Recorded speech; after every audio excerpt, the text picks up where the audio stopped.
La chispa es una excusa para avivar nuestro propio fuego, porque nunca sabemos a dónde nos puede llevar una conversación poderosa.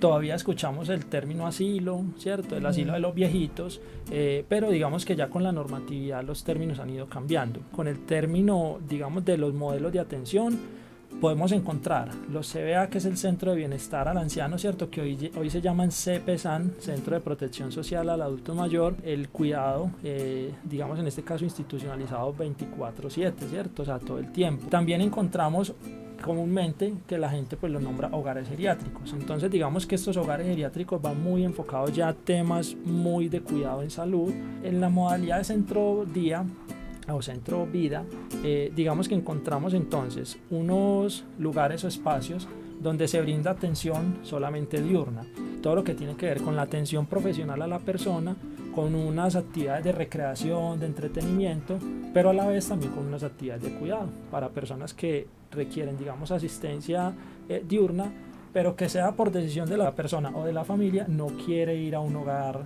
a institucionalizarse 24 horas. Hay un modelo que se llama el cohousing, personas mayores que se juntan, ¿sí? Adquieren, digamos, una casa y entre todos pagan esa casa y comparten espacios, pero cada uno tiene su habitación. No se sienten condicionados porque están en un hogar o porque están en una institución, sino que ellos comparten, digamos, todos esos recursos, pero conservando su autonomía e independencia dentro de su espacio.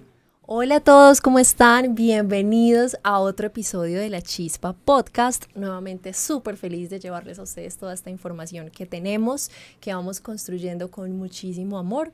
Hoy, el invitado de hoy es muy especial, aparte porque vamos a hablar de un tema que yo sé que a todos nos pone a pensar cuando llega el momento, nos tenemos que hacer esas preguntas y vamos a hablar de la institucionalización, ¿cierto? ¿Qué es eso? ¿Con qué se come? ¿Por qué debo pensar en institucionalización? ¿Por qué debo yo institucionalizar a mi mamá, a mi abuela? ¿Qué es eso? ¿Cierto? Entonces, este tema es bastante interesante y tenemos aquí a Juan Pablo Triana. Él es concejal de La Estrella, también es presidente de la Asociación Nacional de Gerontología, también empresario, porque a este señor le rinde bastante. Él tiene un centro día en Envigado. Ahorita más adelante nos va a contar un poquito más de su proyecto y también de su experiencia, porque ha liderado bastantes instituciones en la ciudad, ¿cierto? En Medellín. Bueno, después de esta presentación, ¿qué tal si nos vamos con una ronda de preguntas rápidas? Estoy súper contenta de que estés aquí. Muchas gracias, Melissa, por la invitación para participar en este espacio, en este podcast que yo sé que le va a servir a muchas familias y a muchas personas.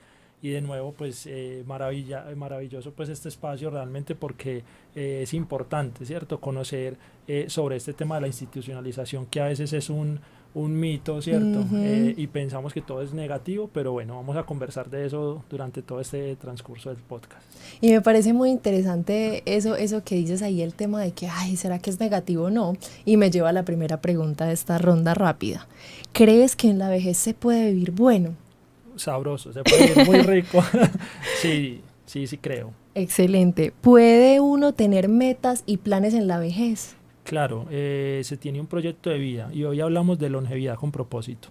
Excelente. Y dentro de estos planes que uno puede tener ya estando viejo, podemos tener experiencias enriquecedoras, significativas para nuestro espíritu, o solamente hay que pensar ya en la muerte. No, la vejez no es sinónimo de decadencia ni de muerte. Pienso que por el contrario, antes se tiene esa segunda oportunidad de poder disfrutar cosas que no se disfrutaron en otras etapas de la vida. O sea que se puede llegar a una vejez sana y funcional. Totalmente. Súper. ¿Qué le dirías a esas personas que piensan que la vejez se resume en estar solo, enfermo? Yo lo resumiría como que están equivocados, porque pues también hay que entender el contexto, posiblemente de la persona, pero en la vejez, digamos, se pueden encontrar también grandes oportunidades para transformar el espíritu, el cuerpo, la mente, para dedicarse a sí mismo tiempo. Y creo que es necesario cambiar esa mentalidad de que, como lo dije ahorita, la vejez va asociada a un sinónimo de decadencia o de muerte, ¿sí? Súper, bueno, entremos en materia con ese tema de la institucionalización. ¿Qué es? Contémosle a la gente de qué se trata. Bueno, la institucionalización, como lo mencionábamos ahorita, para muchas personas institucionalizar a una persona mayor o pensarse en institucionalizarse a sí mismo quizás sea un tabú por el tema que tenemos con los centros de protección, ¿cierto? Entonces, básicamente institucionalizarse es buscar en el medio, digamos, estas entidades, organizaciones que prestan pues esos servicios, sea de modalidad diurna, sea de modalidad tiempo completo, para garantizar en este caso, digamos, una mejor condición de vida para la persona mayor. Posiblemente, pues digamos que la imagen o la visualización que se tiene de los centros de protección o de los hogares geriátricos muchas veces no es tan positiva, porque a veces se piensa que el hogar, ¿cierto?, tiende, digamos, a maltratar a las personas, que todos los hogares son malos, que todos los hogares son oscuros y fríos, pero realmente hoy yo creo que se ha ido transformando también ese sistema de institucionalización de personas. Creo que a futuro lo que tienen que pensarse, digamos, es en la transformación de los modelos, porque básicamente, digamos que en el medio encontramos muchos hogares, demasiados hogares geriátricos, pero encontramos muy pocos modelos intermedios. Entonces, básicamente, digamos que cuando una persona lleva muchos años viviendo con su familia y de un momento a otro se decide institucionalizar, pues eso genera un cambio y un choque muy fuerte en esa persona mayor, no solo en la persona, sino también en la familia, ¿cierto? Por eso, digamos que institucionalizarse tiene que ir también acompañado de un proceso, digamos en este caso de sensibilización, también de motivación a la persona. Es una transición. Totalmente, y preferiblemente, pues digamos que la persona mayor esté de acuerdo con institucionalizarse. Por eso, digamos que el tema de los modelos intermedios, como el que vamos a hablar ahorita, de pronto del centro día, básicamente lo que busca es eso, es digamos analizar cómo es la situación actual de la persona mayor, ofreciéndole unos cuidados diurnos sin tenerlo que desarraigar de su núcleo familiar. Entonces, institucionalizarse básicamente es eso, es buscar un lugar donde sentirse bien, donde encontrar, digamos, esas posibilidades de cuidado, de atención, o simplemente un lugar para esparcir, digamos, ese tiempo libre que a veces tenemos. Total, y es importante que también nos empecemos entonces a abstraer de ese concepto súper negativo que tenemos de las instituciones en este sentido y empezar a darle una oportunidad a las cosas y ver qué opciones hay. Pero entonces ahí entramos a un tema complejo porque, por ejemplo, me nombraste varias instituciones, entonces está que el centro de día, que está que el CBA, que el centro gerontológico, es más, todavía hay muchas personas que dicen, vea, ese es el ancianato, vea, ese es el asilo, entonces ¿cuáles son todas esas siglas? ¿Cuál es un centro y el otro? ¿Cómo lo diferencio? Para poder saber qué va a ser lo mejor para mí o para mi familia. Claro, eso es importante conocerlo porque básicamente todavía escuchamos el término asilo, ¿cierto? El asilo de los viejitos, pero digamos que ya con la normatividad los términos han ido cambiando. Es más, ya no hablamos del viejito, sino que hablamos de personas mayores, pero también con el término, digamos, de los modelos de atención, podemos encontrar los CBA, que es el Centro de Bienestar al Anciano, ¿cierto? Que hoy se llaman CPSAN, Centro de Protección Social al Adulto Mayor, y básicamente digamos que estos CPSAN lo que permiten es el cuidado, digamos en este caso institucionalizado 24/7, ¿cierto? O sea, todo el tiempo. También encontramos comúnmente que la gente pues lo nombra hogares geriátricos. Entonces digamos que estos hogares geriátricos van muy enfocados ya a temas muy de cuidado en salud, porque requieren una asistencia más dedicada, digamos, pues como a todo lo que tiene que ver con la parte física, con la parte mental, ¿cierto? Con esa intervención directa a la salud de la persona mayor. En la modalidad de centro día o centro vida, digamos que encontramos entonces unos lugares o espacios donde se brinda atención solamente diurna, garantizando en este caso, digamos, sea desde lo público o desde lo privado, todo lo que tiene que ver con la atención profesional a la persona, con unas actividades de recreación, de entretenimiento, pero a la vez también con unas actividades de cuidado para personas que requieren, digamos, asistencia diurna, pero que sea por decisión de la familia perdón, de la persona o de la familia, no quiere ir a un hogar a institucionalizarse 24 horas, ¿cierto? Entonces digamos que existe ese otro modelo intermedio. También podemos hablar de nuevos modelos. Hay un modelo que se llama el cohousing, es un modelo que es nórdico, ¿cierto? Nace, digamos, en Europa, luego empieza a migrar a América y ya en Colombia se está empezando a ver ese tipo de modelos. Entonces, ¿qué es? Personas mayores que se juntan, ¿sí? Adquieren, digamos, una casa y entre todos pagan esa casa y comparten espacios, pero cada uno tiene su habitación. ¿Eso qué les da a las personas? Una capacidad de tener mayor libertad. Es decir, no se sienten condicionados porque están en un hogar o porque están en una institución, sino que ellos comparten, digamos, todos esos recursos que tienen, digamos, allá a nivel general, pero conservando su autonomía e independencia dentro de su espacio. Entonces, digamos que podemos encontrar muchos modelos, pero los más conocidos en la ciudad sí son todo lo que es modelo institucionalizado de larga estancia, como lo son los centros de protección u hogares geriátricos. Tengo una percepción personal, discúlpame, sí. Y es que lo último que una familia debería buscar es la institucionalización. Esa es mi percepción. No porque las instituciones sean malas, sino porque uno tiene que tratar de conservar a la persona dentro de su núcleo familiar. Cuando hay esa transición sin un acompañamiento, puede haber un deterioro muchas veces más avanzado en la persona mayor, ¿cierto? Entonces, lo ideal sería que la persona estuviera en su casa hasta, digámoslo, el tiempo que más se pueda cuidar en casa, ya entendiendo que muchas veces se dificulta para una familia el cuidado porque no hay quien lo cuide, ¿cierto? O porque la misma persona mayor decide irse para una institución, pues se hace la transición. Pero si es necesario, digamos, pues en la medida de lo posible, conservar a la persona mayor en su hogar. Total, y sirve como recordar a este punto, esta temática del programa, y es vivir buenos, es vivir bien. Eso realmente es lo que nos tenemos que preguntar. ¿Qué mejor para un adulto mayor que estar con su red de apoyo, con su familia? Aunque hay que entender también esas dinámicas familiares, ¿cierto? ¿Quién es ese cuidador designado? ¿O a quién ha designado una familia, ¿cierto? Contrataron a una persona, no, definitivamente se vuelve insostenible, que nos lleva a la siguiente pregunta. ¿En qué momento yo digo, entendiendo lo que dices, que es mejor evitarla lo más que sea posible por el tema de que se puede evidenciar un deterioro mayor, pero entonces, ¿cómo hago yo para saber si realmente eso es lo que necesito? O sea, ¿cómo tomo la decisión de que es institucionalizar a una persona? O cómo puedo yo saber cuál es el mejor modelo, qué me tengo que preguntar yo en ese momento. Mira, es importante identificar como varias cosas. Cuando uno va a institucionalizar una persona, yo creo que antes de eso pueden haber otras alternativas. Por ejemplo, el cuidado en casa, ¿cierto?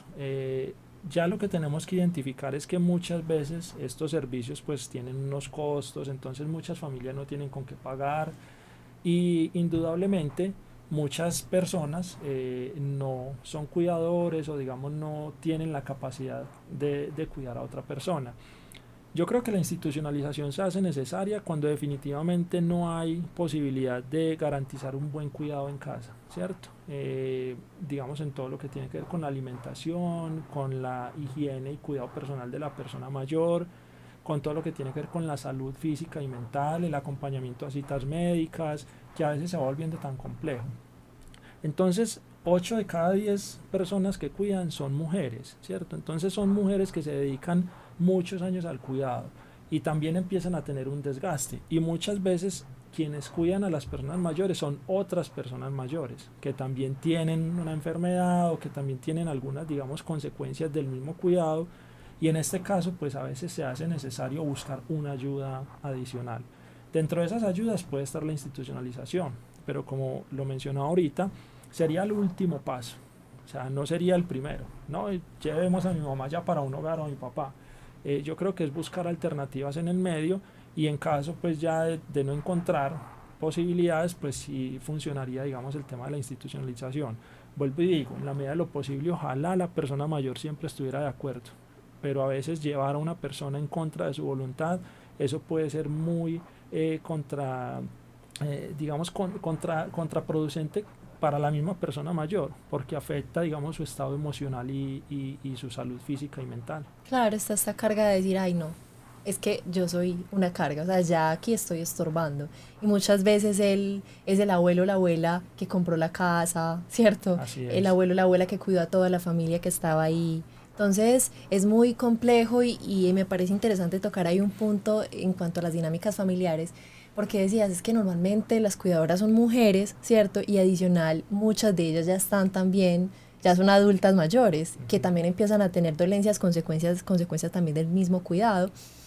porque los más jóvenes estamos muy en este tema de producir, en esta etapa sumamente alta en producción que también implica mucho desgaste y que de cierta manera nos desconecta un poco de nuestras relaciones interpersonales, sobre todo con los adultos mayores en nuestra familia, y eso también es bastante complejo. Pero digamos que ya llegamos a un punto listo donde definitivamente es la institucionalización, porque no tengo cómo garantizarle a mi familia, digamos que vivir bueno, ¿cierto? Acompañarla a sus citas, estar pendiente de los medicamentos. Definitivamente no le puedo garantizar eso. Entonces, ¿cómo sé cuál es la institución adecuada?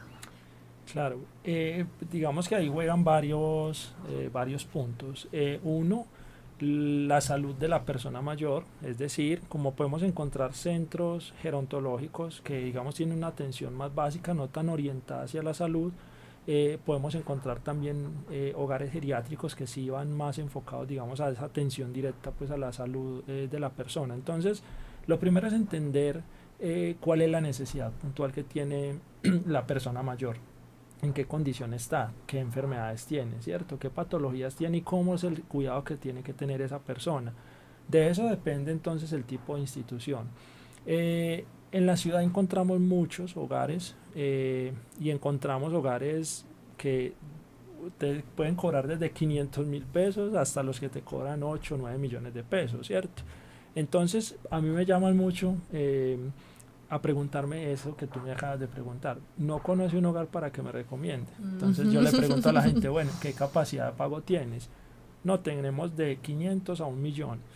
Yo le digo, yo no te recomiendo, no conozco un hogar que digamos, de 500 a 1 millón de pesos, pues te garantice la atención adecuada. Entonces, es difícil porque muchas veces las condiciones económicas de la familia dificultan encontrar una buena institución, pero básicamente a la pregunta que tú me haces, lo importante es conocer cuál es la necesidad de la persona mayor y poder identificar si esa institución, si realmente va a cumplir, digamos, con unas condiciones de dignidad, de buen cuidado, ¿cierto?, a esa persona mayor.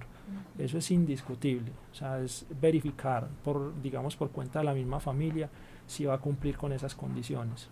Por ejemplo, si ya yo sé cuál es, digamos que ese presupuesto con el que cuento para brindarle calidad de vida a mi papá, a mi mamá, a mi familiar, ¿cierto?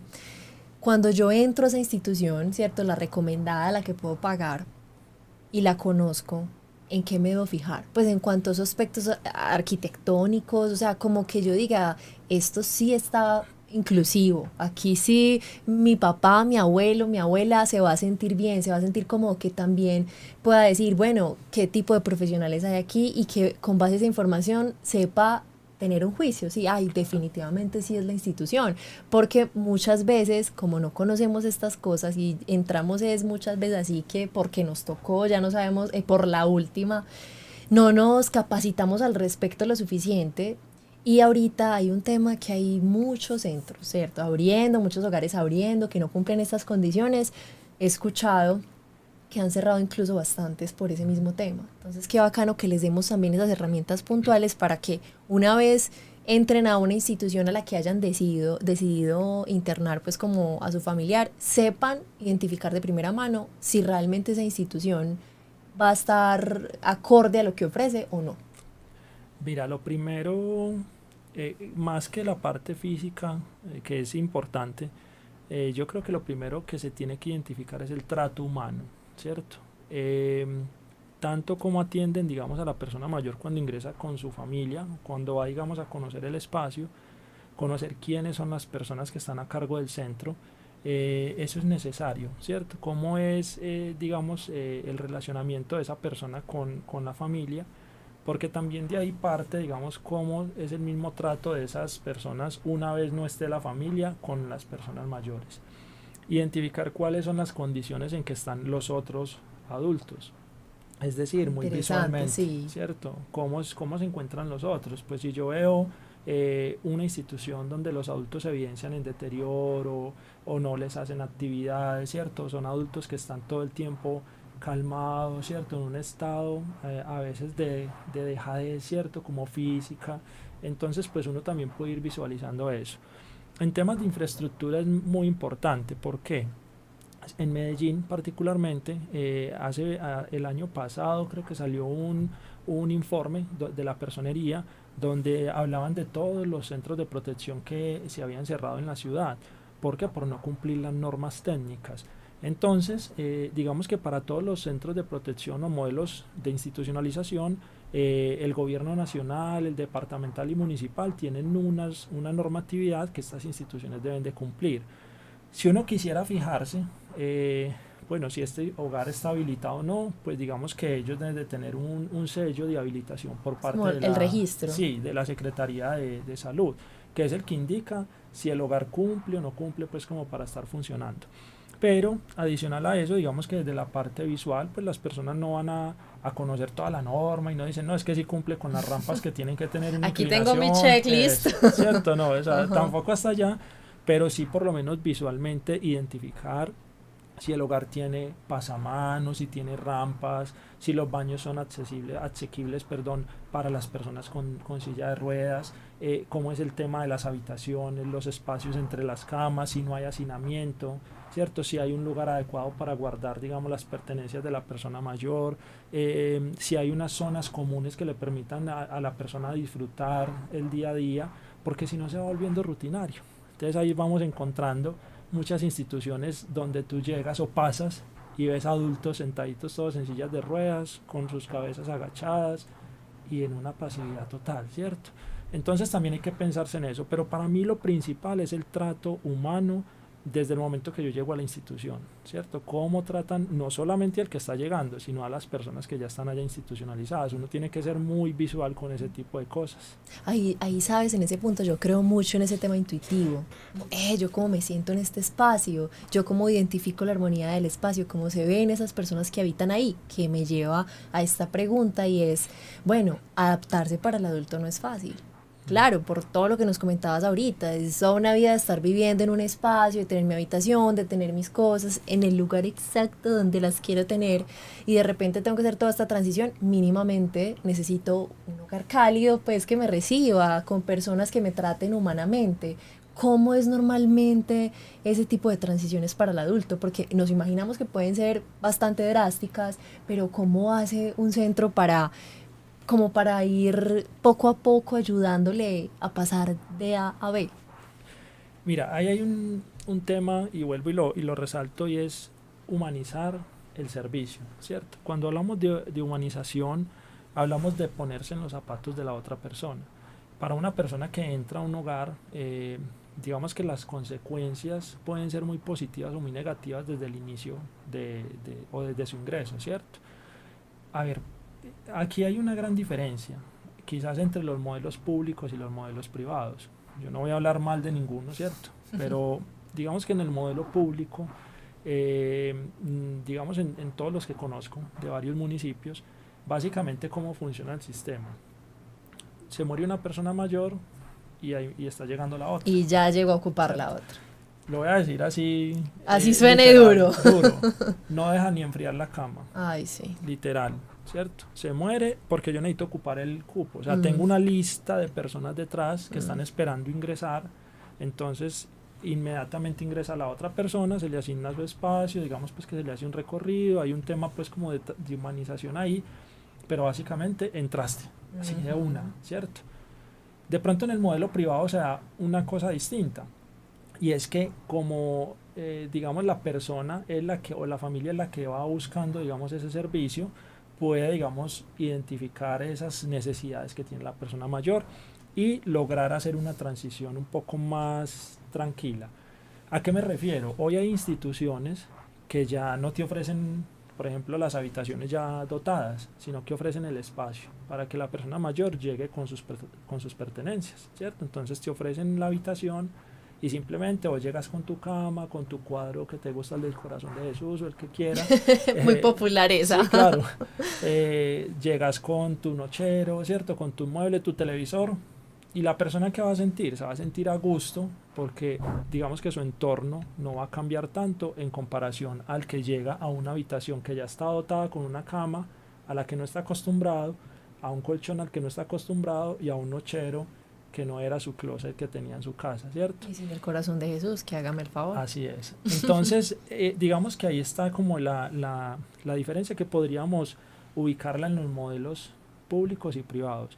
Lo ideal, Melissa, es que las instituciones todas garantizaran un trato humanizado, centrado en la persona. Cuando hablamos de un modelo centrado en la persona, estamos buscando es cuál es la necesidad de la persona y cómo satisfacer esa necesidad, no la necesidad de la institución, ¿cierto? No solo lo que la institución puede ofertarle, sino también identificar esas necesidades de esas personas y con base en esas necesidades darle una oferta de servicios para que la persona se sienta totalmente a gusto. Cuando asesoro instituciones, todo el tiempo yo puedo asesorar en una semana 2 o 3 instituciones, personas que quieren montar hogares y me llaman de Bogotá, de Cali, de Cartagena, de acá de Medellín, y la gente todo el tiempo está, no, es que queremos, es que mira, nos juntamos 3 personas y queremos montar un hogar. Y yo, bueno, ¿y ustedes saben de eso? ¿Conocen el negocio? ¿Lo quieren montar por negocio? ¿Lo quieren montar por un servicio social? ¿Cierto? Porque muchos dicen que para ayudar a los viejitos. Entonces yo les empiezo a contar, bueno, todas las responsabilidades que trae esto. Porque es que no solamente es abrir una casa, ¿cierto? Y decir, ya ni le ponen nombre, sino que simplemente ya dicen, esto es un hogar geriátrico, y ya, o sea, solamente es una casa sin nada de condición ni infraestructura adecuada. Y ahí es donde yo siempre, digamos, sensibilizo mucho a las personas. Lo primero que usted tiene que hacer es crear su modelo de atención. ¿Por qué? Porque es que no es solamente atender por atender. No, metámosle 20 adultos a esto, que entre más le metamos mejor nos va económicamente. No, es como garantizar una atención adecuada y digna para esas personas mayores, ¿cierto? Entonces, ahí lo fundamental es conocer que si uno tiene un hogar, también tiene que tener esa responsabilidad, esa reciprocidad también con esa persona mayor y con esas familias que están confiando en uno, ¿cierto? Para que uno cuide bien a esa persona mayor y digamos que de ahí parte también es esa confianza, esa humanización y ese buen trato que hay que darle a la persona en un modelo institucional. Por ejemplo, ahí ya vamos haciendo todo el recorrido, entonces lo estaba buscando, ya lo encontré, lo miré, me gustó y ya, ahí tengo a mi mamá, mi papá, mi abuelo, etcétera, ¿cierto? ¿Cómo hace la familia para confiar en esa institución y decir como, bueno, ¿y cómo le hago seguimiento? Un día me aparezco de sorpresa, a ver qué pasó, o no, hay día de visita. ¿Qué pasa? ¿Cómo las familias pueden decir, yo estoy en contacto con mi mamá, con mi papá constantemente, sé qué está pasando? ¿Cuál es ese seguimiento que puedo hacer ahí? Claro, aquí hay una cosa en doble sentido. Digamos que el trato digamos que puede identificar la familia por parte de la institución hacia la persona mayor, se identifica de muchas maneras, ¿cierto? Uno, primero la persona mayor. Puede que la persona mayor no sea consciente, muchas veces puede tener una enfermedad mental, un Alzheimer, ¿cierto? Entonces no va a tener quizás en muchos casos la capacidad de poder decir, me maltrataron, ¿cierto? O abusaron de mí, o no me están dando la alimentación, un ejemplo. Pero indudablemente también cuando una persona no está bien, usted lo puede notar. Así la persona, digamos, conscientemente no tenga esa capacidad de poder decirlo, yo creo que a través de los gestos del cuerpo la familia puede identificar síntomas o signos, en este caso de abuso, de maltrato, ¿cierto? O de desatención por parte de la institución. Es indudable, digamos, a través pues, de esas visitas, reconocer cómo se encuentra la persona. O sea, uno normalmente cuando recibe visitas de las familias dicen, no, como está mi papá de bien, lo veo súper mejorado, ¿cierto? Eso da un indicio de que la persona está bien cuidada. Pero si por el contrario, pues también se nota a una persona con un deterioro más avanzado, que pues también puede ser normal, digamos, por la patología que tenga la persona, pero asociado a eso, digamos, hay un nivel de tristeza, de soledad, que la persona se siente abandonada dentro de la misma institución, pues hay que identificar si eso realmente está generando una situación de vulnerabilidad a la persona, ¿cierto? Y ya ahí definir si realmente esa institución es adecuada o no para tener a mi familiar ahí. Pero también pasa lo contrario, porque no podemos, digamos, aquí echarle el agua sucia a las instituciones. También pasa que la familia lleva a la persona mayor y no vuelve, ¿sí? Entonces recae toda la responsabilidad sobre la institución y entonces yo me siento tranquilo porque es que yo a usted le pago mensual, es que usted cárguese del cuidado, que para eso yo le estoy pagando.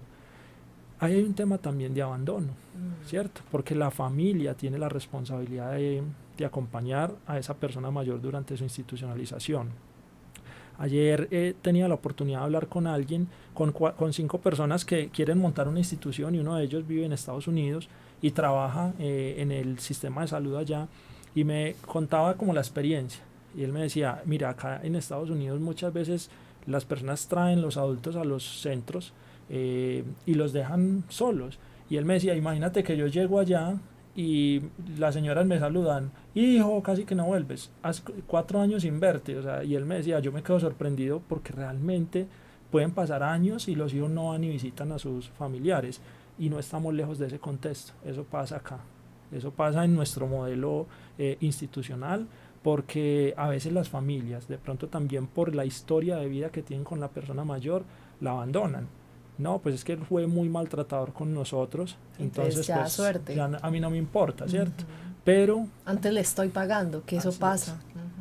Pero en este caso, digamos que a nivel constitucional, por leyes, eso no es, digamos, no es desobligante el tema de que yo, por ser, digamos, por haber recibido quizás un maltrato, ¿cierto? O un abandono por parte de mi papá, pues yo en la vejez de él lo tenga que abandonar. Hay que entender las dinámicas, vuelvo y digo, familiares, no todos los casos son iguales, pero realmente también se evidencia mucho el abandono por parte de las familias a esas personas mayores en estos modelos. Completamente. O sea, están los dos lados. Está la familia que se preocupa, ay no, mi mamá, ¿qué es lo que hagan con ella? Que es muy dependiente y que de pronto hagan con ella cosas malas y que la maltraten y que no le pongan atención. Pero también está el otro lado de, ay no, consigámosle un hogar a mi papá, qué pereza, él no fue con nosotros como esperábamos, entonces ya, antes le vamos a pagar una institución, ¿cierto? Y entonces se deshacen del señor. Y también es que historias hay bastantes que simplemente es un abandono porque sí, porque la gente se preocupa únicamente por producir, por su vida, por sus cosas y hacemos y generamos este abandono tan teso y siento que ahí hay un tema muy importante porque entonces ¿cómo es el tema de las redes de apoyo ahí? O sea, porque en la institución de alguna manera tienen que estarle comunicando a las personas al menos que se cargan de pagar qué ha pasado con la persona que tienen institucionalizada, ¿cierto? ¿Cuáles son los avances? Necesitamos, no sé, hay día de visitas, lo que sea.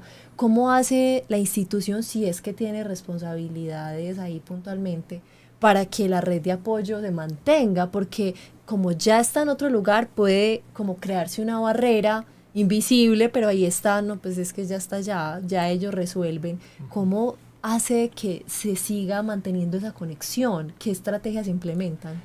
Yo creo que los modelos de atención institucionalizados deberían de ser modelos más abiertos, porque a veces las mismas instituciones se cierran demasiado. Entonces, visitas miércoles y domingos. Entonces uno dice, bueno, ¿está en una institución o está en una cárcel, cierto? Entonces, como pues, no puedo ir en cualquier momento. Sí, o sea, entonces yo como hijo descanso un jueves, pero no puedo ir porque la institución solo permite visitas miércoles y domingos. Digamos que un modelo ideal sería un modelo abierto, donde la persona pueda tener contacto permanente con su familia, ¿cierto? A veces las instituciones, porque pues por muchos años trabajé con modelos institucionales y coordiné muchas instituciones, también yo entiendo que hay dificultad porque a veces las familias también se vuelven agotantes para la institución. A veces agota más la familia que la persona mayor, porque son exigentes, o sea, no está mal que exijan, pero digamos que también se sobrepasan, sobrepasan esos límites también que hay como familiar de la persona mayor. Entonces ya casi que quieren ejercer es como una labor administrativa, operativa, entonces vea, cuídelo así, hágale así, esto hace así, ¿cierto? Y ahí es donde las instituciones, por eso yo creo que cierran también sus modelos. Pero un modelo ideal sería abierto, o sea, donde la persona tenga la posibilidad de poder estar en contacto no solamente con su familia sino con otras personas de la comunidad. Esto digamos que acá se ha limitado mucho a tener instituciones de puertas cerradas, pero otros modelos que vemos a nivel internacional son de puertas abiertas. La persona mayor puede entrar y salir tranquilamente digamos, conservando esa autonomía, esa independencia, y entendiendo que cada vez vamos a ver más personas mayores, ¿cierto? Pues en este momento estamos hablando de aproximadamente 7 millones de personas mayores en Colombia. Cada vez vamos a ser más, y sin duda pues cada vez vamos a ver más personas con mayor independencia y autonomía. Yo creo que un gran logro que ha tenido la humanidad es conservar esa longevidad, pero eso también trae unos retos impresionantes, ¿cierto? Porque a mayor longevidad entonces tenemos que también pensarnos en unos servicios adecuados para las personas. Hoy hay unos modelos institucionales adaptados quizás a las necesidades de ahora, pero ¿qué va a ser de las necesidades de las personas mayores del futuro que podemos ser tú y yo? ¿Cierto? ¿Cómo nos pensamos nosotros? Si a mí me toca institucionalizarme, yo cómo quisiera que fuera esa institución. ¿Cómo me gustaría? ¿Cómo te gustaría? Total. Una institución donde no te permitan sino salir los sábados, o una institución donde tú tengas toda la capacidad de autonomía y te puedas salir, entrar, ¿cierto? Estar con tus amigos, familia, compartir, pero que sabes que tienes un lugar donde te cuidan. Entonces esa es la transformación que, digamos, en el tiempo se tiene que ir dando. Por ejemplo, esa perspectiva ahí me parece clave. ¿Cómo te gustaría que te trataran a ti? ¿Cómo te gustaría la institución donde tú en algún punto de la vida puedes o no estar? Así es. Esa es como la mejor manera de darse cuenta si es algo que funciona para tu ser querido o no. Y me parece que es la perspectiva exacta que necesitamos. Ahora, digamos que es una familia que no tiene los recursos, para decir, voy a institucionalizar a mi papá, a mi mamá, y necesito hacerlo. Porque si me tocaría quedarme aquí cuidándola y no voy a poder conseguir el dinero para subsistir, para lo básico, no le puedo proveer lo básico. ¿Cómo hacen esas personas para llegar para buscar una institución que les ayude en ese tema? Ahí hay como un asunto particular, y es que normalmente digamos que es el Estado quien se encarga ya de esa situación, ¿cierto?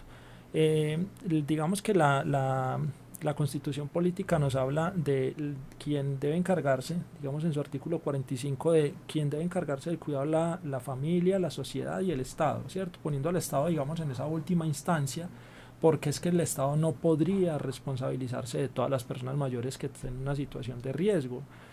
Solo digamos que, por ejemplo, acá en Medellín, en el modelo institucionalizado de la red, más el modelo que tiene el mismo municipio en su sede propia, se atienden más de 1.100 personas. Y cuando uno iba y preguntaba, habían más de 100 personas en lista. Entonces, por eso yo te decía, casi que salía una persona e inmediatamente ingresaba a otro. Y eso pasa en todos los municipios, porque nunca digamos que la vulnerabilidad pues no va a dejar de existir, y sobre todo pues en las personas mayores. El hecho de tener escasos recursos dificulta más el poder conseguir una institución, pero básicamente si una persona necesita ser institucionalizada y yo no cuento con esos recursos, pues debo de acudir a esa última instancia que es el Estado, ¿sí? Esto entendiéndolo, digamos, desde las perspectivas que hemos tratado en todo este podcast, y es que primero, como familia, yo debo buscar esa ayuda, a ver cómo puedo yo mismo atenderlo. Entonces hoy se vienen dando, digamos, como unos proyectos interesantes, y ya se están construyendo unas políticas públicas para el tema de los cuidadores, ¿sí? Entonces yo le apuntaría a que, digamos, que una de las primeras instancias que se tiene que dar es crear unos buenos modelos de cuidados en las ciudades, unas redes de cuidados, ¿sí? Donde las personas que viven con esa persona que necesita esa asistencia tengan el conocimiento, la capacidad, pero que también sean reconocidos económicamente por ese cuidado. Porque ¿cuál es, digamos, la dificultad que tienen los cuidadores? Pues que primero son desempleados, ¿cierto? Porque nadie les paga por lo que hacen. Exacto. Segundo, se dedican muchos años, entonces pierden todo su, digamos, rol social, pierden su vida social. Tercero, no conocen en muchos casos lo que hacen, entonces no saben cuidar bien a la persona y se deterioran ellos y deterioran a la persona que requiere pues el cuidado, ¿cierto? Entonces hay muchas circunstancias, pero si quizás se piensa en unas políticas donde se beneficie de mayor manera a esos cuidadores, yo creo que eso le aportaría pues como bastante al tema de poder cuidar, y en este caso pues tratar de no institucionalizar a la persona mayor. Ya en el caso de que, como te digo, extremo, sí necesite el cuidado porque hay vulneración, porque el adulto está abandonado, porque lo encontraron en la calle, porque los dejan en los hospitales abandonados, pues finalmente ahí sí está ya el Estado quien tiene que garantizar los derechos de las personas, ¿cierto? Exacto. O sea, realmente la lista es larga en cuanto a las personas que esperan tener algún tipo de cuidado porque lo necesitan. Entonces hay que hacer todo lo posible porque nosotros, por ejemplo, que estamos en ese proceso para llegar a la vejez, nos responsabilicemos de nosotros, que me Así es. lleva también a esta pregunta y es, listo, yo quiero vivir bueno incluso en mi vejez. ¿Cómo hago yo para llegar a esa longevidad con propósito que mencionas, para que yo pueda hacerme responsable de mi propio ser hasta el final? Porque al final, ¿quién te garantiza que en efecto tú puedas tener las mejores condiciones, cierto? Tú terminas dependiendo en casos muy extremos, cuando ya te vuelves supremamente dependiente de tus familias, de tus amigos, después del Estado. ¿Cómo garantizas tú tu propio envejecimiento activo? Bueno, longevidad con propósito, digamos que es un término que se ha empezado a utilizar para entender, digamos que ese proceso de envejecimiento y una vez se llega a la vejez, tiene un proyecto de vida, ¿sí? Que no es que yo llegue a los 50 años y a los 51 ya se me acabó la vida, ¿cierto? Digamos que hoy en la sociedad hay muchas limitantes para las personas mayores en temas de empleo, en temas de educación, en temas de recreación, pero quizás vivir una longevidad con propósito es proyectarse. Entonces, cuando hablamos de la longevidad con propósito, también hablamos de cómo me preparo yo, qué estoy haciendo yo, cómo me estoy preparando económicamente, cómo estoy preparando mi cuerpo y mi mente para mi vejez, ¿cierto? Cómo preparo también desde esos estilos de vida saludable que yo adecuo en cualquier etapa de mi vida para poder llegar a una vejez, digamos, con mayores probabilidades de vida, ¿cierto? De vivir una vida saludable. No necesariamente, digamos, que porque yo sea el más deportista y me cuidé súper bien y todo, entonces llegué súper sano. No, puede que alguna consecuencia de una enfermedad O repentina, un ¿cierto? desgaste, particularmente de alguna Claro, articulación, o sea, puede pasar cualquier cosa. así es, limite, digamos, vivir una vida quizás plena, pero eso no significa que el hecho de que yo tenga, digamos, en algún momento de la vida una dificultad, sea física o sea mental, pues no pueda vivir una vida digna y, como le digo, con propósito. Nosotros hablamos mucho de ese proyecto de vida, ¿cierto? De cuál es el proyecto de vida que tienes como persona mayor. Entonces muchos quizás ni siquiera se han pensado en eso, sino que simplemente pues viven un día a día y simplemente pues se dedican a eso, a suplir las necesidades de otros. Las personas mayores tienden mucho a buscar cómo satisfacer las necesidades de otros, de sus hijos, de sus nietos, de su familia, pero no se piensan en sí mismos, en qué es lo que yo quiero para mí, ¿cierto? Como persona, qué es lo que necesito para mi vida. Entonces puede que los haga felices el satisfacer a otros, pero también es necesario pensarse qué me hace feliz a mí. Entonces cuando uno encuentra adultos mayores que empiezan a ir que una clase de yoga y son, ¿cierto? Todos contentos, no, súper, me encantó y eso es todo rico y estiré y hice relajación, entonces empiezan a entender que también ellos pueden encontrarse a sí mismos a través de esas actividades, ¿cierto? Y básicamente digamos que ahí es donde debemos de orientar todas las atenciones, todo el sistema, ¿cierto? A garantizar que el envejecer sea con dignidad, sea con un propósito de vida, que la gente tenga satisfacción. No digo que no vayan a llegar personas con necesidades, digamos, de salud, ¿cierto? Con necesidades de satisfacer, pues también, digamos, estas cantidades de enfermedades que quizás pueden aparecer, porque también es entendible que a mayor a mayor calidad de vida, es decir, o a mayor proyección de vida, también aparecen más enfermedades. Entonces, Ujú. hace 50 años hablar de Alzheimer, pues, Eh, eso era como, mm, pero im- claro, ya tenemos más personas mayores, entonces ahí sí, hay mayor tendencia a que a eso que suceda. así es.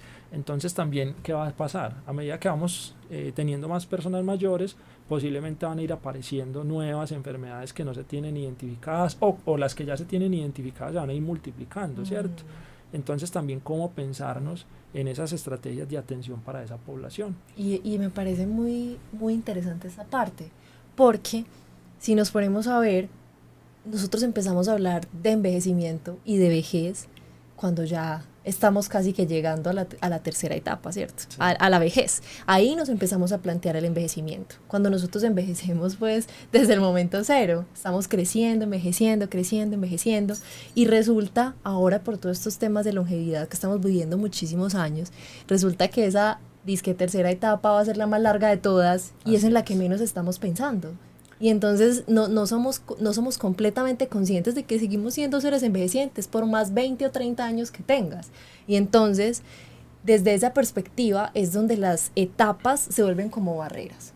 Ah, este es niño, este es adolescente, este es joven, este es adulto y este es adulto mayor. Y entonces se vuelven unas barreras y nosotros empezamos a creer que eso nos limita mental, físicamente, cuando el reto puede ser un poco desdibujar un poquito esas barreras y más bien entendernos como seres envejecientes, que desde ese punto de vista empezamos a pensar en políticas, empezamos a exigir cosas, empezamos a alzar la voz, a conocer las políticas de nuestro propio entorno y ahí sí, empezar a decir es que yo soy un ser envejeciente y yo necesito preocuparme por esto, porque esto es importante ya para mis seres queridos que están viejos y para mí que voy a estar vieja en el futuro.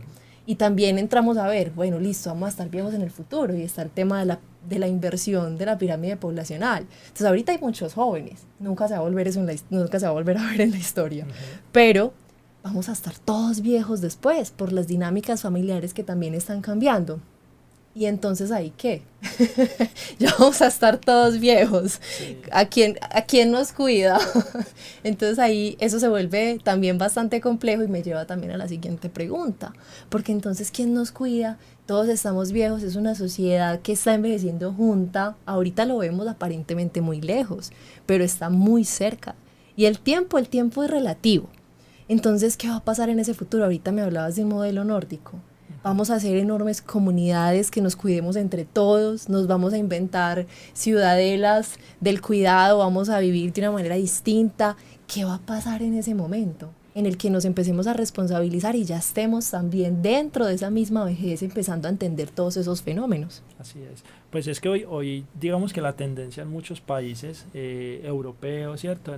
Americanos, pues digamos Estados Unidos, Canadá, son países que ya hoy son envejecidos. Entonces, si tú ves, ellos invitan a muchos colombianos a que se vayan a vivir a sus Véngase países. para acá. ¿Cierto? Y hacen ofertas porque básicamente digamos que lo que buscan es potencializar esa fuerza laboral. Pero eso que tú estás planteando, digamos que es la inquietante que nos tenemos que plantear todos. O sea, ¿cómo va a ser entonces en 50 años? Cuando ya seamos más mayores que jóvenes en el país, ¿cómo va a ser ese modelo de atención para nosotros? ¿Sí? En este caso, tú planteas algo muy, muy positivo y es que hay modelos quizás de comunidades, ¿sí? Donde las mismas personas mayores se van a cuidar entre ellos mismos, que es lo que ya se está viendo, que te hablaba ahorita del cohousing, que es básicamente ese modelo de compartir viviendas. Entonces, eso digamos que a futuro se puede dar. Que básicamente las mismas personas cuiden de otras personas mayores. Te voy a contar algo. Hace poco tuve la posibilidad de ir a un municipio de acá de Antioquia y en ese recorrido por la vía pues que llevaba al municipio encontré una persona mayor, estaba esperando el bus. Entonces yo arrimé y le dije que si la arrimaba pues hasta el pueblo todavía faltaba bastante y me dijo sí, porque me dejó el carro. Y eran las 8 de la mañana, ella llegó a las 8:10, ya había pasado el bus y volvía a pasar a las 12, la señora estaba ahí, o sea, iba a quedarse hasta las 12 hasta las 12, wow. Entonces, bueno, en el recorrido que faltaba, la señora me dice, desde ese punto donde me recogió a mi casa, hay 1 hora caminando, o sea, es una trocha, y yo, qué bien, y bueno, ¿y con quién vives? Y me dice, vivo con mis 2 hermanas. Y yo, o sea, todos son señoras adultas. Claro, 78 años tengo yo y mi hermana, la mayor tiene 87 y la otra tiene 83. Y yo, ¿y tú eres la cuidadora? Me dijo que sí. Iba para ese municipio a hacer diligencias de salud de sus hermanas. Y ahí yo me pensaba mucho en eso, ¿cierto? O sea, cómo también garantizar en este caso, por ejemplo, la atención de esas personas que están en el campo, ¿cierto? Que hacen parte de la zona rural, porque es que a veces, digamos, para los que estamos en la ciudad, quizás las condiciones sean mucho más fáciles por tener más servicios alrededor, pero el que está alejado de la ciudad, ¿cómo va a ser esa atención también en su vejez? Si ya hoy estamos viendo, por ejemplo, lo que le toca vivir a la señora, ¿cómo va a ser para en el futuro, cuando hayamos más personas mayores, pensarnos también en la ruralidad y en la parte urbana, ¿cierto? ¿Cómo va a ser esos modelos de atención? Entonces es una buena pregunta que nos podemos ir planteando, sobre todo para quienes tienen una visión de montar un negocio. Yo a veces le digo a la gente, venga, otro hogar geriátrico. Yo hice el sondeo. Cuando fui a montar mi centro un día, yo hice el sondeo en Medellín, en la Cámara de Comercio, y identifiqué que en Medellín habían 503 hogares registrados en Cámara de Comercio. 503. Más, súmele a esos todos los que están por debajo, sin registro, que abren simplemente una casa y funcionan y ya. Y empecé a averiguar por otros modelos, y por ejemplo modelos de modalidad diurna solo había uno registrado en la Cámara de Comercio, y yo decía, pero bueno, esto es una oportunidad para el que de pronto quiera montar un negocio, o es que no funcionan, ¿cierto? Entonces ahí es donde uno empieza a visualizar que lo que ha sido hasta ahora fuerte es el modelo institucional, pero yo creo que a futuro ese no va a ser el modelo fuerte. El modelo, digamos, que se tiene que ir transformando, lo que yo decía ahorita, a un modelo de puertas abiertas, donde las mismas personas tengan la posibilidad de conservar su autonomía y, como bien tú lo dices, posiblemente se creen unas comunidades longevas, ¿cierto? Unas comunidades de longevidad, por decirlo. Entonces hay un autor que es Diego Bernardini, ¿lo has escuchado? Diego, argentino, él tiene un libro que se llama La Segunda Mitad, y él dice que después de los 50 años es que usted empieza a vivir su segunda vida, ¿cierto? Porque es la etapa más larga que tenemos. Después de los 50 tú tienes una esperanza de vivir 30 años más. Entonces, pues en Colombia aproximadamente, entonces si tú tienes esa proyección de vida, ¿qué vas a hacer en esos 30 años? Entonces no significa que usted a los 50 ya, no, pues ya se perdió mi proyecto de vida, o me pensioné y ya no tengo nada que hacer. No, todavía tienes una esperanza muy larga de vida. ¿Qué vas a hacer con esos años? ¿Disfrutarlos, vivirlos bien, o vivirlos, digamos, de una manera más pasiva, ¿cierto? Sin hacer nada, y como lo dijiste al principio, literal, esperando a que llegue la muerte para que me lleve, ¿cierto? Sí, sí. Entonces ahí es muchas reflexiones en torno a ese tema. Totalmente. No, aquí ya tengo una lista enorme de temas para podcast. El tema del cuidado, uy, no, me parece muy interesante todo, pero bueno, no nos podemos, aunque quisiera terminar de hablar de muchísimos temas, creo que es el momento de que nos cuentes así rápidamente de qué se trata tu empresa, de qué se trata Vita Senior Club, qué haces allí, qué le puedes ofrecer a los adultos. Bueno, Vita Senior es una empresa entonces que nace el año pasado en mayo, y precisamente se crea con la intención de promover un estilo de vida saludable en las personas mayores. Digamos que nosotros nos enfocamos más en una modalidad diurna, entonces tenemos dos servicios principalmente. Tenemos un centro diurno para cuidados, pues, de personas que requieren una atención solo en el día, para esas personas que de pronto sus familias no pueden cuidar o que no quieren dejarlos en un hogar, entonces los llevan a este modelo. Allá los cuidamos de 8 de la mañana a 5 de la tarde. Digamos que cuando yo me refiero a cuidado no es porque tengan que estar vigilados, o no es una atención tan asistencial, sino que es al cuidado, pero también a la atención profesional, a que estén activos, a que vivan un día agradable y en la tarde se vuelven para su casa, ¿cierto? También ofrecemos entonces el Club Senior. El club básicamente lo que busca es generar para las personas del entorno y para personas que quieran participar en cursos permanentes, promoviendo entonces con esto ese envejecimiento saludable del que hablamos. Nuestro propósito principal es vivir una longevidad con propósito.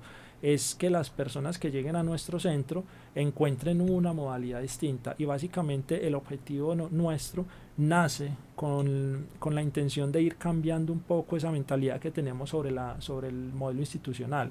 Existe entonces este modelo que es como intermedio, no se institucionaliza la persona, no se desarraiga de su familia, sigue viviendo con su familia, pero está, digamos, en un momento donde puede vivir feliz.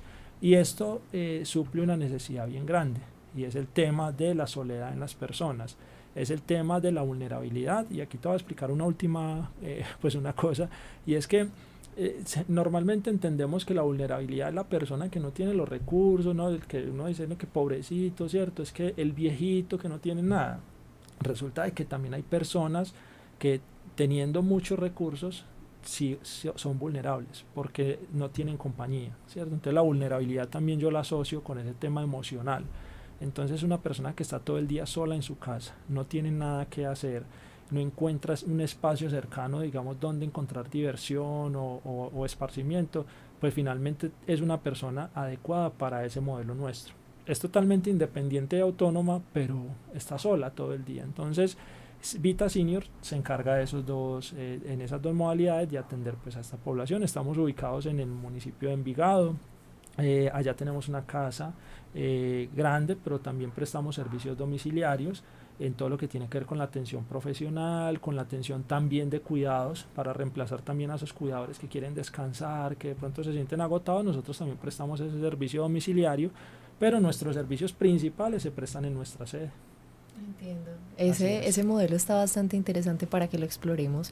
Bueno, para despedirnos, una frasecita para que animemos de pronto a las personas que nos están escuchando a cultivar una longevidad y también una vejez con propósito. Claro, yo creo que una frase es que la vejez es el resultado de lo que uno haga en su vida, ¿sí? Entonces es invitar a las personas a que hoy se piensen cómo están viviendo su vida, cómo están viviendo ese proceso de envejecimiento, y entender que lo que hoy hagamos puede repercutir en la vejez. Entonces es invitar a todas las personas que van a escuchar el podcast o que lo están escuchando para que se motiven también a cuidarse, ¿cierto? A repensarse qué hacen con su vida y cómo mejorar quizás esos estilos de vida para luego tener una vejez más saludable, más viva, ¿cierto? Con mejor dignidad. Así es. Juan Pablo, muchísimas gracias por aceptar la invitación, por compartirnos toda esta información que va a ser muy relevante para las personas que nos escuchan. Gracias a ustedes también por estar escuchando este episodio que estamos haciendo con tanto amor para ustedes. Hasta aquí llegamos el día de hoy, nos vemos en el próximo episodio y recuerden que solo necesitamos una chispita pequeñita para avivar el fuego que tenemos en el interior. Un abrazo. No olvides que solo necesitamos un chispazo para avivar el fuego que late en nuestro interior.